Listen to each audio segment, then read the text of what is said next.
Morning, everybody. This is John Scarborough. I got my camera crew with me today. Say hi, camera crew. Hey.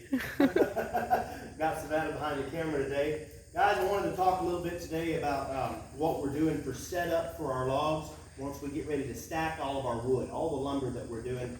This is actually going to be part 2. So we're going to have the beginning part of how to get set up for your stack, and then this is part 2 of what to do once your stack is set up. So if you haven't seen part 1, go back and check that out. All right. So what we've done here is we've actually, and I've gone over this briefly in a couple other videos, but when we are cutting trees, we're harvesting lumber for our logs, we're harvesting our logs for our lumber. A lot of times we end up with littler logs that are too short to be usable lumber. And for me, that's anything under 8 foot, okay? If it's under 8 foot, then I'm considering it non-usable lumber.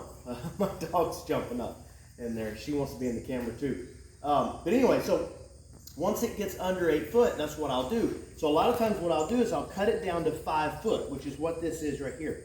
And 5 foot, and you know, it could be 5 foot, it could be 5'6", somewhere in there. It doesn't have to be exact, but fairly square is a good thing. So you know, you want a good sharp chainsaw, get it cut fairly square.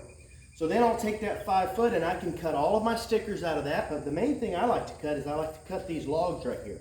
I was able to cut this out of one log, minimize as much cutting as possible. So all I did was get to where I had a flat on both sides, one side and then the other, and then I cut that log straight down the middle, cut it in half, and then I cut it, like I basically quartered the whole thing. Once I had it quartered, then I just laid all of these sideways in the mill and cut it one time to make sure that they were all the exact same dimension all the way across.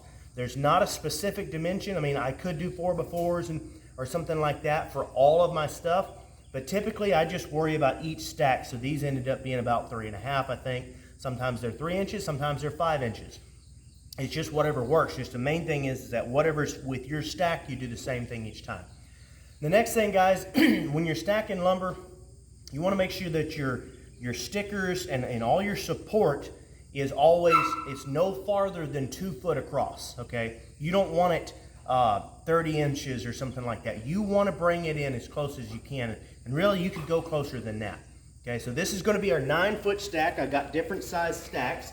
So when I do a 9-foot stack, obviously I'm still going to do 5 boards, whether it was 9 foot or whether it was 10 foot, either way, okay? So when I get my 9-foot stack, another thing I'll do is I'll take these boards, and these boards were harvested from the tops of other logs, usually from my 9-foot lumber. Like let's say I'm cutting a bunch of 2x4s. Come on, pup, let's go. You want to be in the camera, don't you? So I'm getting ready to cut my 2x4s. A lot of times I'll cut this off flat here, make one cut, and then you got to cut down just a little bit more so you can get to a cant.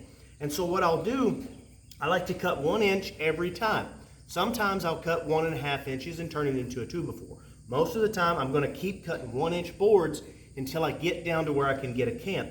And I'll take my 1-inch boards, I'll either turn those into stickers or I'll turn those into this right here. That way I can use this just to create a quick pallet.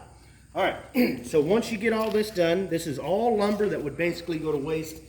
You know, it's going to go to waste anyway, so this is a really good place to use it. Okay, so now you can use whatever you want. Obviously, you can use screws or whatever. I like to use nails just because I've got a bunch of nails. They're really very cheap. Screws have given us the option to be able to get to where we can actually get nails for really, really cheap. And so this is easy to do. I just separate these all out, get these all the same direction, pull that all out there. The next thing we're going to do, this one's the finished board, so I'm going to put this one to the center. Go ahead and lay my nails in right there. And I like to take one board, none of these are perfectly flat. I like to just lay it against this side. Now this is once you've got these boards fairly close to right. I've got these boards fairly close, they're not exact, okay? Once you got them in, you just lay this board in here. So then I come around to this side, take a look. Down in there. So now all we're going to do is we're going to use this board to kind of flush all of this up a little bit. Just kind of make them halfway, kind of almost close.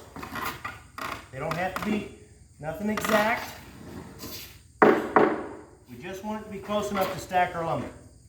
And this board's a little bit warped, but that is fairly close. We're not exact all the way across, but we're close. Okay, so now take that, put it on there. I'm gonna go ahead and get this board in place.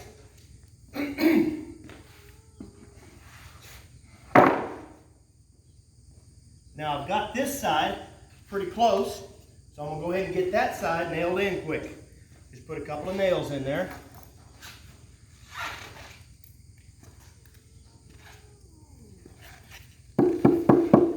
Nothing exact. Get to where you're fairly close to flush. And I'm gonna just pop this right in the center. That way I've got room to pivot. Just like that.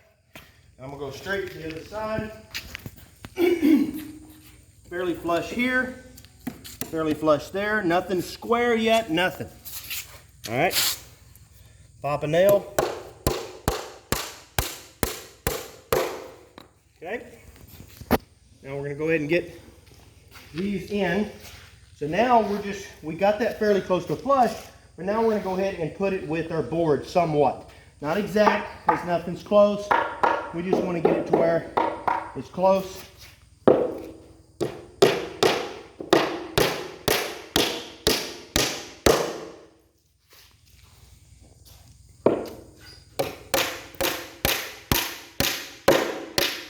Don't get too OCD about this, because this is just a pallet. All right.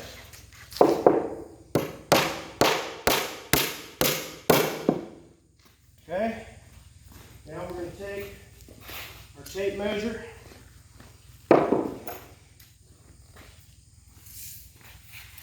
Actually, no reason not to nail that one in.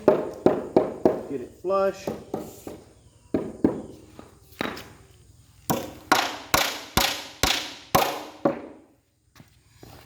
Go ahead and get this side in over here.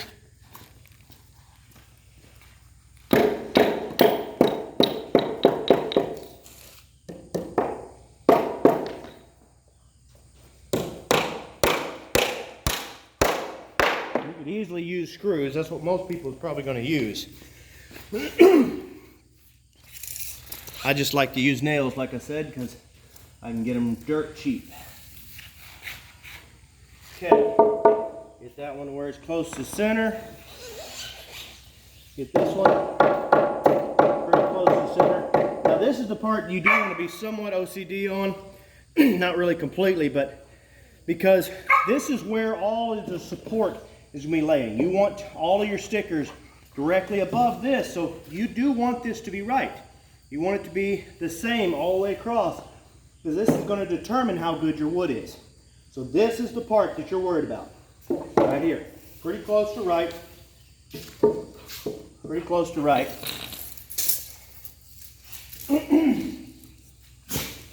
Check this one.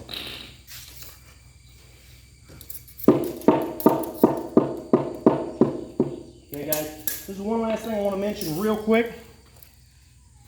For the most part, I want nice wide bases for all of this, especially you notice on my ends, I've got a real wide base here.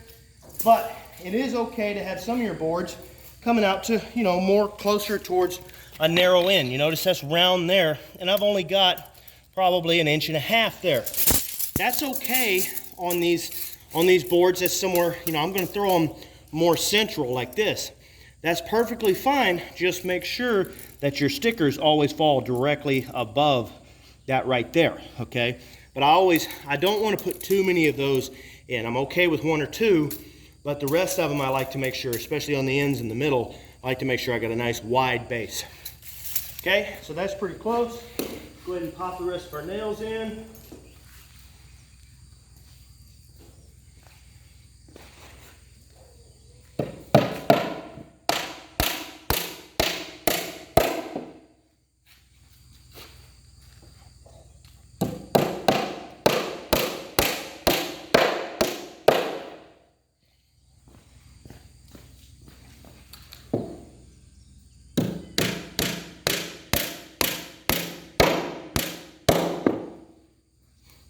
learn to hit it right, I'd be all right. This right here, I'm just eyeballing. I've already established that this pallet in this fashion will work just fine for my tractor. So now at this point, I've done all the work to establish it so I don't have to worry about trying to get too exact. Because I know that my tractor from any side is going to be able to reach in and hit that center and always be able to pick up this pallet and be just fine.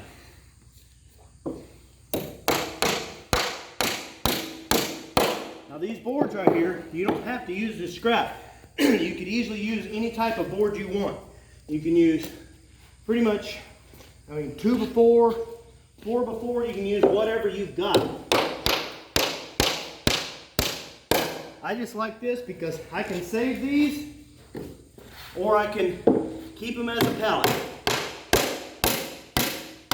If I ever decide I want to take this off and use this as siding or something, it's not going to be that hard to do. I'll be able to use it just fine. It won't be wasted.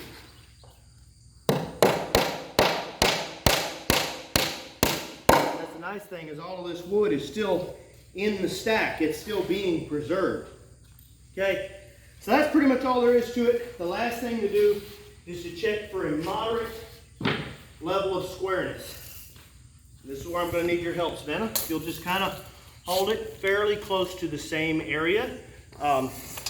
Since nothing else is square, use this square right here. That's the only thing that's square. This is not square. So just kind of eyeball it. You can burn an inch if you want to make it easier. Yeah, burning an inch. Okay. All right.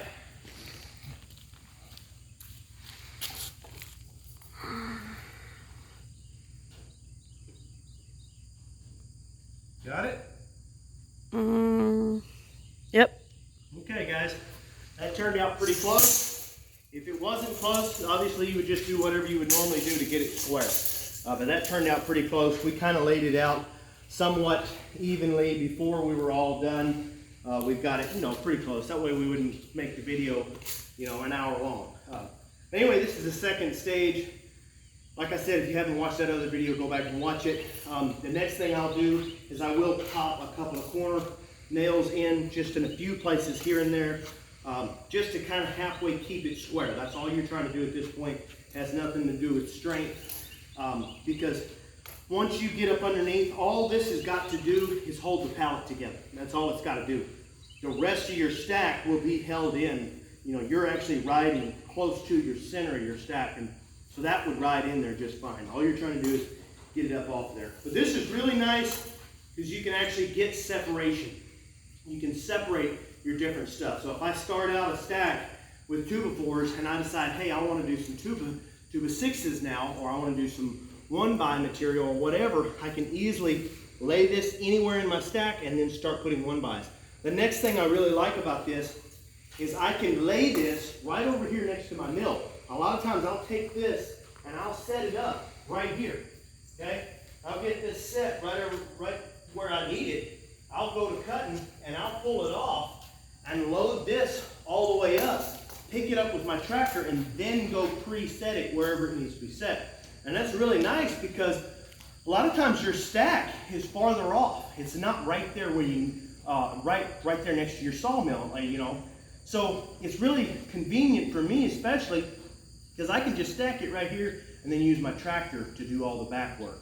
Because I don't know about y'all, I'm trying to save my back. I don't like having to walk all the way across, get to my stack. Sometimes your stack is kind of hidden back in the back, and I just don't like having to get all the way back in there. Anyway, guys, I think that about covers it. Just wanted to kind of touch on that, show you all what you can do. I mean, really, this is all scrap material. These nails are practically free. I mean, all of this is just, it's almost free, and it's made out of lumber that I probably wouldn't have used anywhere else. Because even these tops of these were basically tops of trees is what they were, and I wouldn't have used them anywhere else. So anyway, guys, as always, don't forget to like and subscribe.